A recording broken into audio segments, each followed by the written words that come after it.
इनका मुकद्दर बन चुकी है और ये रुसवाई इनको ताहयात इनकी जिंदगी में मिलती रहेगी, क्योंकि ये भूल जाते हैं ये शहर नहीं किसी के बाप का, ये शहर है सिर्फ अल्लाह।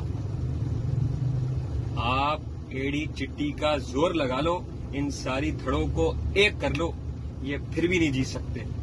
धड़ों में तो इनका बाप भी नहीं जीत सकता, ये एक होके भी नहीं जीत सकते। बहुत वक्त लगेगा साहिब। एक दफा फिर कायदे तहरीक की जीत हुई और हम हमेशा कायद के साथ खड़े थे, आज भी खड़े हैं और आगे भी खड़े रहेंगे। देखते जाओ साहिब, और भी बहुत कुछ बाकी है। कायदे तहरीक जिंदाबाद। अल्ताफ हुसैन भाई को मेरा हजारों सलाम।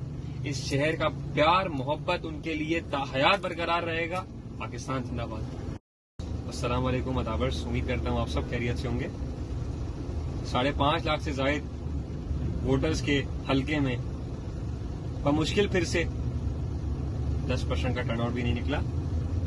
पूछा गया कि भाई डब्बों में से क्या निकला, तो बताया गया रुसवाई मिलेगी। आप रुसवाई ही लिखी है आप लोगों के लिए, और ये रुसवाई उसी दिन लिख दी गई थी जब 22 अगस्त की रात गुजरी थी। ये रुसवाई इनका मुकद्दर बन चुकी है और ये रुसवाई इनको ताहयात इनकी जिंदगी में मिलती रहेगी, क्योंकि ये भूल जाते हैं ये शहर नहीं किसी के बाप का, ये शहर है सिर्फ अल्लाह।